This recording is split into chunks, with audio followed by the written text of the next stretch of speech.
3 questions.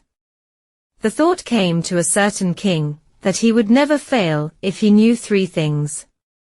These 3 things were: what is the right time to begin something? Which people should he listen to? What is the most important thing for him to do? The king, therefore, sent messengers throughout his kingdom, promising a large sum of money to anyone who would answer these 3 questions. Many wise men came to the king, but they all answered his questions differently. In reply to the first question, some said the king must prepare a timetable and then follow it strictly. Only in this way, they said, could he do everything at its proper time. Others said that it was impossible to decide in advance the right time for doing something. The king should notice all that was going on, avoid foolish pleasures, and always do whatever seemed necessary at that time.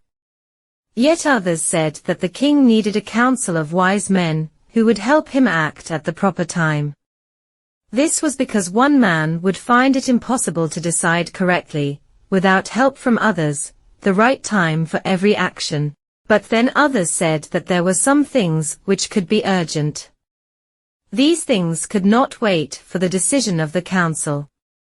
In order to decide the right time for doing something, it is necessary to look into the future. And only magicians could do that. The king, therefore, would have to go to magicians. In their answers to the second question, some said that the people most necessary to the king were his counselors, others said, the priests. A few others chose the doctors. And yet others said that his soldiers were the most necessary. To the third question, some said science. Others chose fighting, and yet others religious worship. As the answers to his questions were so different, the king was not satisfied and gave no reward. Instead, he decided to seek the advice of a certain hermit, who was widely known for his wisdom. The hermit lived in a wood which he never left. He saw no one, but simple people, and so the king put on ordinary clothes. Before he reached the hermit's hut, the king left his horse with his bodyguard and went on alone.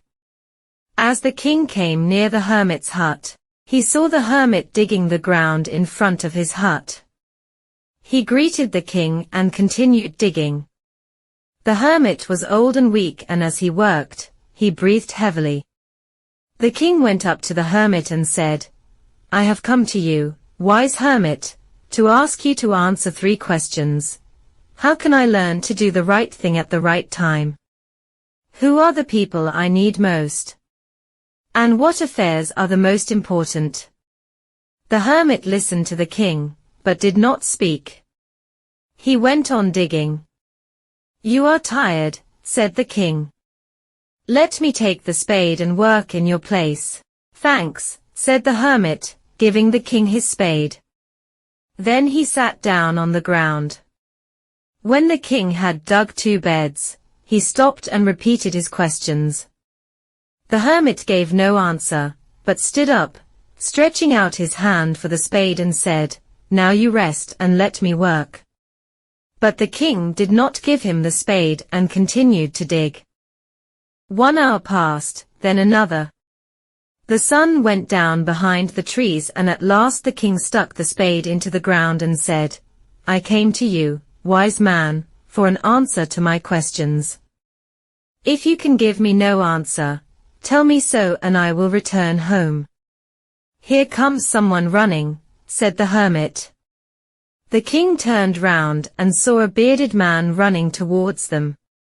His hands were pressed against his stomach, from which blood was flowing.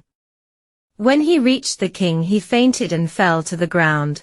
The king and the hermit removed the man's clothing and found a large wound in his stomach. The king washed and covered it with his handkerchief, but the blood would not stop flowing.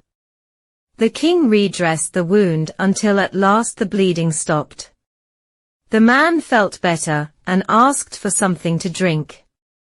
The king brought fresh water and gave it to him. By this time the sun had set and the air was cool. The king with the hermit's help carried the wounded man into the hut and laid him on the bed. The man closed his eyes and lay quiet. The king, tired by his walk and the work he had done, lay down on the floor and slept through the night. When he awoke, it was several minutes before he could remember where he was or who the strange bearded man lying on the bed was. "Forgive me," said the bearded man in a weak voice, when he saw that the king was awake.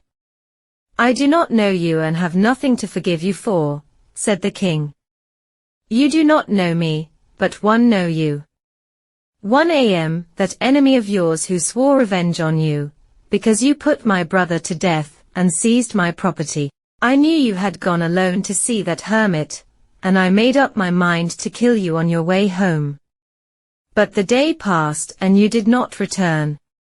So I left my hiding place, and I came upon your bodyguard, who recognized me and wounded me. I escaped from him, but I should have died if you had not dressed my wounds. I wished to kill you and you have saved my life. Now, if I live, I will serve you as your most faithful servant and will order my sons to do the same. Forgive me." The king was very happy to have made peace with his enemy so easily and to have won him over as a friend. He not only forgave him, but said he would send his servants and his own doctor to look after him, and he promised to give back the man his property. Leaving the wounded man, the king went out of the hut and looked round for the hermit. Before going away, he wished once more to get answers to his questions. The hermit was on his knees sowing seeds in the beds that had been dug the day before. The king went up to the hermit and said, "For the last time I beg you to answer my questions, wise man." "You have already been answered," said the hermit, still bending down to the ground and looking up at the king as he stood before him. "How have I been answered? What do you mean?" "Do you not see?" replied the hermit. "If you had not pitied my weakness yesterday, and had not dug these beds for me, you would have gone away. Then that man would have attacked you, and you would have wished you had stayed with me.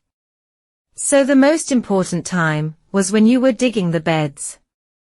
And I was the most important man, and to do me good was your most important business.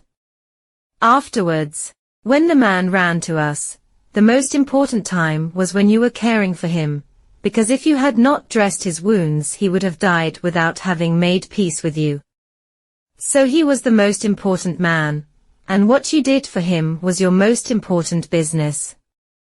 Remember then, there is only one time that is important, and that time is now.